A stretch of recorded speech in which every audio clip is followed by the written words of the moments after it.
श्रीमद् भागवत अपने आप में संपूर्ण दर्शन है।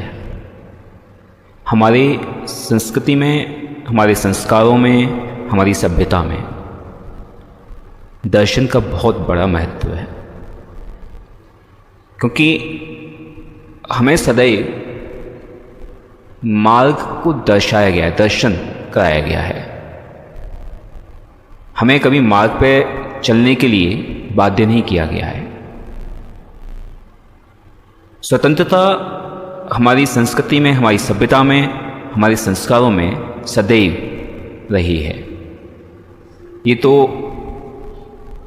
उन लोगों का अल्प ज्ञान कह सकते हो आप, जिन्हें इसके बारे में पूर्ण सत्य नहीं पता है। हमारी संस्कृति हमेशा मानव दर्शन के सिद्धांत पर कार्य करती आई है। हमारे वेद, हमारे पुराण सब दर्शन कराते हैं।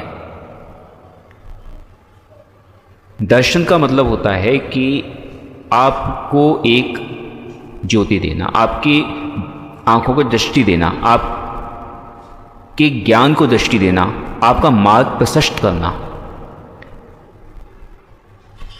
आपको अगर कहीं जाना है तो सीधी सी कहानी है कि वो व्यक्ति जो पर्टिकुलर प्लेस तक जा चुका है, यानी कि आपको अगर दिल्ली जाना है तो वो व्यक्ति जो दिल्ली जा चुका है वो आपको बता पाएगा कि दिल्ली का रास्ता किस तरफ से है और दिल्ली जाने के लिए कौन सा रास्ता, क्योंकि एक रास्ता तो है नहीं, रास्ते बहुत होते हैं, लेकिन कौन सा रास्ता सुगम है, अच्छा है, आपके लिए उपयुक्त है। तो वो व्यक्ति आपको मार्ग प्रशस्त कर रहा है, आपको मार्ग दिखा रहा है। वो आपके साथ जा नहीं रहा है, आपको यहाँ बैठ के मार्ग दिखा रहा है कि भाई आप इस रास्ते से जाइए, इस मार्ग से होके जाइए, आपको सुगम पड़ेगा। जैसे कि आप अगर NH2 होके जाएंगे आगरा दिल्ली हाईवे से, तो हो सकता है काम चल रहा है, जाम भी लगेगा, पलवल से आगे आपको जाम मिल जाएगा, टोल टैक्स थोड़ा सा कम है, लेकिन समय ज़्यादा लगेगा आपका। आप यमुना एक्सप्रेस पे होके जाइए, सीधे राया से पहले कट है, वहाँ से आप जो है आगरा नोएडा यमुना एक्सप्रेस वे है, वहाँ पे आप ऊपर चढ़ जाइएगा, सीधे आपको जो है DND फ्लाईओवर लेते हुए आप दिल्ली पहुँच जाएंगे और सुगम भी पड़ेगा।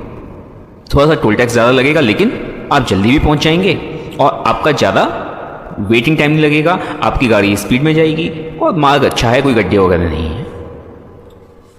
तो देखा जाए तो दो रास्ते हो गए, और भी रास्ते हैं, टोल टैक्स बचा के भी रास्ते हैं, लेकिन वो रास्ता कैसा होगा, कितना सुगम होगा, कितना दुर्गम होगा, वो अन्यत्र बात है। तो विशेषतः दर्शन, उस व्यक्ति ने आपको एक दर्शन करा दिया, यानी कि आपको रास्ता बता दिया।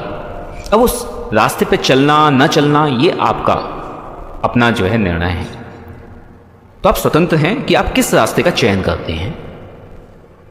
तो विभिन्न लोगों ने रास्ता बता दिया, जिसको कहते हैं मार्गी, है ना, कि फलाना उस मत का है, उस मत को जो है मानने वाला है, तो उसको कहते हैं मार्गी।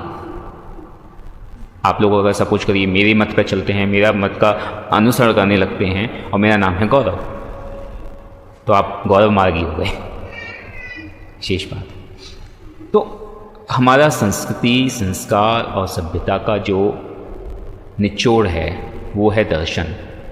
कभी हमें बाध्य नहीं किया गया, हमें केवल मार्ग दिखाया गया है कि अगर आप इस मार्ग पर चलते हैं, क्योंकि मनुष्य का जीवन एक सामाजिक जीवन है और सामाजिक जीवन में हमें अकेले नहीं रहना है, हमें लोगों के साथ रहना है। तो जब हमें लोगों के साथ रहना है तो उनको साथ लेके भी चलना होता है, उनके अनुसार हमारे कार्य, हमारी गतिविधियां होनी चाहिए। तो जब हम अपने कार्य में सामने वाले की भी सोच रखते हैं, अपने काम में अगर हम सामने वाले के गतिरोध का भी ध्यान रखते हैं कि सामने वाले को व्यवधान ना हो, वो उत्तम मार्ग कहलाता है। तो दर्शन क्या है? दर्शन यानी कि अनुभव का वो ज्ञान, वो दृष्टि जो कि हमें हमारे कार्यों में, हमारे काम को करने में हमारी सहायता करते, हमें एक पूर्वानुमान दिखाती है। और वो दर्शन कैसे मिलता है? वो दर्शन मिलता है कथानकों से। अब वो कथानक दो प्रकार के होते हैं, कहते हैं ना, एक होता है हमारा सोच के आधार पर, जो वास्तविक में घटना घटी नहीं होती है लेकिन हमने वो घटना सोच के बनाई। एक होती है वास्तविक घटनाएं, सत्य घटनाएं। ठीक है, तो इसी पे हम आगे अपना प्रवचन करेंगे।